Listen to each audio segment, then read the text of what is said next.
নমস্কার জানাই আমার ইউটিউব চ্যানেলে দাদা ও ভাই দেখে আমি একটা ফল রাখা ঝুড়ি তৈরি করেছি। সেটা আজ দেখাবো কিভাবে তৈরি করি। তো অনেক দাদারা মেসেজ করেছে এটা কিভাবে তৈরি করেছে সেই ভিডিওটা দিতে।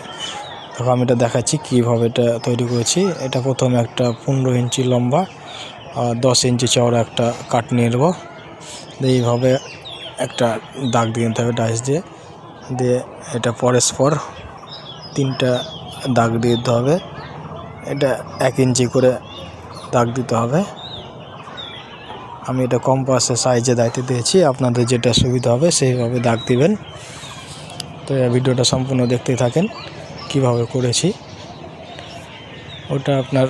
তারপরে সাইডগুলো ডিল দিয়ে ফুটিয়ে নিতে হবে যেন জিপসার ম্যাশিংটা ঢুকে কাট করে।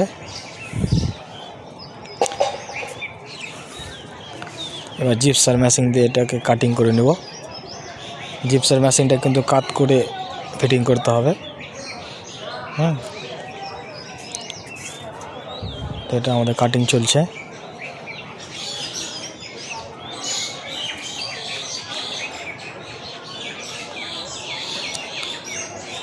কাটিং এটা কমপ্লিট।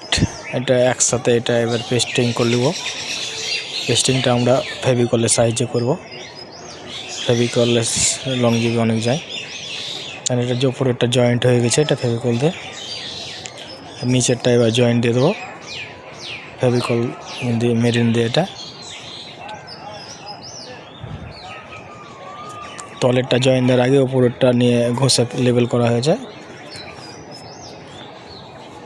এটা এবার পেস্টিং করে দিলাম। এটা পেস্ট করার পরে 24 ঘন্টা রাখতে হবে। এটা আমাদের পেস্ট হয়ে গেছে। এবার যে পুটিংগুলো দিয়েছিলাম ওগুলো ঘষে চিকন করে নেব। আমাদের ওটা কমপ্লিট। এবার আমরা চলে এলাম পালিশে। এটা এবার পালিশ করছি।